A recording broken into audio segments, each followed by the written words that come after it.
Hello there and welcome to Travel Tomato. This is Jun, and with me here today is my good friend Senor Hernando. All right.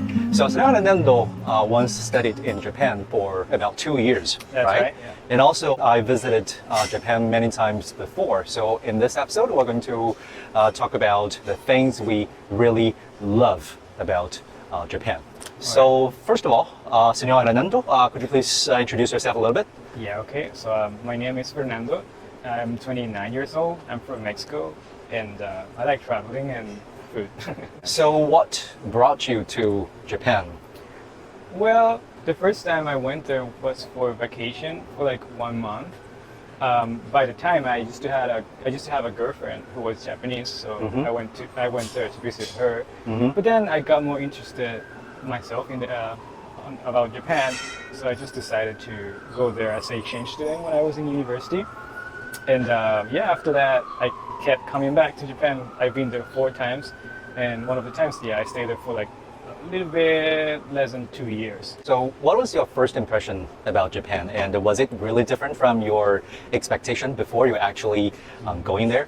Well, the fact that I already had a girlfriend who was Japanese gave me kind of an idea of what the country was like, but it was completely different from what I imagined while she was, talking to me about it. The first thing that like really impressed me was, I guess, the transportation system, the subway, the metro. It's just amazing how it works. It's so neat. It's so punctual. It's not too expensive. And even though they don't have many signs in like Spanish or English or any other languages, it's very easy to understand how it works. Oh yeah, so the design Yes. for the whole system Yes. is very intuitive. Exactly. It's I easy think to so. follow. Because sometimes there are accident happens, right? Yes. And trains get delayed. So the people who is stuck on the train, they were given a voucher or like a certification yes, that they right. were on the train stuck. So Yes. they can give that to the buses or the companies they work right. for. Yeah. Oh my God, that's so considerate. It is. I know that you're planning to go back to Japan Yeah. one day. So Yeah. what really attracts you? What's just name 5 things that you really love about Japan. So first of all, I guess the food. The food. Yeah. Food, Japanese food, Asian food in general is very good. But of course, being in Japan, the one you get to the most is Japanese food, right? Right. So I love sushi, I love ramen, I love every single, I don't know if every single thing of the Japanese food, but there are some exceptions, like natto, for example. Natto. I Yeah. love natto. I mean, I can't eat it, and I think sometimes I'm in the mood to eat it, but normally I wouldn't do it. lots of probiotics, Yes, actually. It's like a very long process of fermentation from the yellow beans, and also with hundreds of years of history, actually. Yeah. And the thing with the food is not just the flavor itself, but the experience. You get Japanese restaurants, like, when you go to a place and they're already waiting for you, and like how they receive you, how they treat you. It's Right, all right. about service. And, like the modern restaurants, like, the sushis, the Belt exactly. sushi, Yeah, right?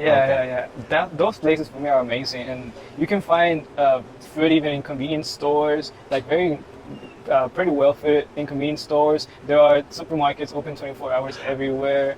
For me it's impressive. I'm a midnight snacker, so once in a while I enjoy going at midnight to the supermarket and Right. get something like after 11 or 10 p.m. they get prices off. Yeah, usually, 50% off. Yes. That's number 5, the food. So number 4. Number 4, I think, would be the climate, the weather. I mean, the seasons, especially the seasons. Like you can, I don't know. I guess it's because of the country location, but you can experience like really strong how is summer, how is winter, how is spring, and all the seasons. You can actually see how it changes, how the leaves can become red and then they fall, and then the snows come, and then summer is super hot, and then this little insects, the semi. Yeah, so you like the distinctive 4 seasons, Yeah. right? There is actually a program, like a show in NHK. They call it the 4 Seasons of Japan. and it's like they go to different regions of Japan Oh to show. yeah, I remember that's a very famous documentary. It is very program. relaxing. Very relaxing. Yeah, it's And, not just relaxing. Sometimes I found it's even therapeutic. Yeah, exactly. You know, Yeah. The very voice. soothing music, the voice. Sometimes when I cannot sleep, I play that Oh, for right, myself. right. And then, I guess you'll like the distinctive four seasons Yeah. because it's different from the climate in your hometown, right, in Mexico. yeah, Right? yeah, it is very different. All right, so that's number 4 thing. Now let's go to number 3 thing that you really love about Japan. Well, I will say the language itself. The language. Japanese language. Mhm. Yeah. For me, it's the first contact I really had with the country. Mhm. I started studying Japanese when I think I was 20 or 21. Mm-hmm. It was a season in my life that I dropped college. And Oh, really? I mean, I stopped for like a semester. So, Oh, okay. so I was I like see. I had a lot of time. I see. So I thought, what should I do? I should study some language. And then I thought, I enjoy watching some anime and listening to Japanese music sometimes. So I thought, okay, I already know how to speak English, so maybe I should start with the Japanese language. Mhm. So I started to study Japanese in Mexico during that time. And the more I learned, the more I liked it. It was like, Oh. so this is how you say that. Oh, this is how you pronounce. Oh, this is how you write. But not only the language itself, but the way you communicate in Japanese. Right. Like it's very subtle. It's very indirect language. Yeah. I like it. I find it very interesting because it's completely different as we speak in Mexico, for example. We're very straight. We say Right. things very straight. And for me, it was kind of difficult to learn how to speak without being direct because I've been Right. like that my whole life. Yeah, it's like learning a new language. In your case, learning Yeah. Japanese. It's like equipping you with a new angle to Yeah. view this world, right? Yeah. Like speak or think in a very different way from how you speak and how you think in your Yes. first language. Yeah, Right. and also the thing that they don't use the Roman letters, right? It's Yeah. a completely different alphabet. Right. And they use 3, and all that was new for me at the time Mhm. because I didn't really know much about the country Mhm. at that time. And the use of kanjis, how you write kanjis, Right. for me it's very like can be stressful to learn it because you have to practice a lot, and there's a lot of kanjis. I myself don't know much kanjis, Mhm. but it's very interesting when you start to learn. Yeah. Like, if you write this kanji and then this, or you change it, it's a Right. different meaning. Or if you Right. add this strike, it's gonna mean something different. Yeah, you For me, start it's to amazing. develop a unique sense of achievement. Yeah, right? yeah, That yeah, it's, yeah. you won't get from any other things. Yeah, exactly. Right. Yeah. Yeah, I got it. So it seems that your love for the Japanese language is quite holistic. It's not Yeah. just the language itself, it's also about its writing system and also about the process of learning and acquiring the language. Yeah. Right? Okay, now let's go to the number 2 thing that you really love about Okay, Japan. let's say the culture in general, Uh-huh. like the history of the country, Mhm. the way they celebrate things, Mhm. the way they respect each other, like the whole meaning of the Japanese culture. I was living in Kyoto when I was there. I lived in Tokyo also for a couple months, Mhm. but mainly in Kyoto. Kyoto. And many people say that Kyoto is the most Japanese city in Japan. Yeah. Because it's very I think traditional. so, yeah. And it has a very long history. It Yeah. was the Japanese It's the- capital for yeah, a ancient long, capital, Yeah, yeah, for a for- long time. yeah. And well, I got lucky, I guess, because I got to know a lot of people, like local people. They showed me a lot of stuff that I wouldn't know if I was there as a tourist or as a foreigner living in Japan. Mhm. But if you get to know the right people, the Japanese people who can show you like how they do certain things, how they think about certain stuff, it's very interesting. And yeah, again, especially for people like me that come from Mexico, it's such a different country. I mean, if you are interested in our cultures, I think Japanese culture is one of the most interesting cultures to Okay. learn about. Yeah. I guess for people from the west side of the world, it's a very interesting. Yeah. So what was your biggest culture shock in Japan? The public bath. You actually go there and get naked. A lot of people in the same room. I went there a couple of times, Uh-huh. but the first time I went there, it was very Awkward. awkward, and I went there with a friend, Uh-huh. and he's also not Japanese. He's from Canada. Uh-huh. So we were walking in the place, and we never been there before, right? So Uh-huh. we didn't know Yeah. what to do or how to proceed, right? To go Right. in the place. Right. So we just pay it, and they wouldn't show us how to do it because they would think, okay, they already know. Mm-hmm. And we went inside, and there's like a small reception, and you pay, and then there's another reception Right. right before you go into the Uh-huh. sauna or like Yeah. the bath.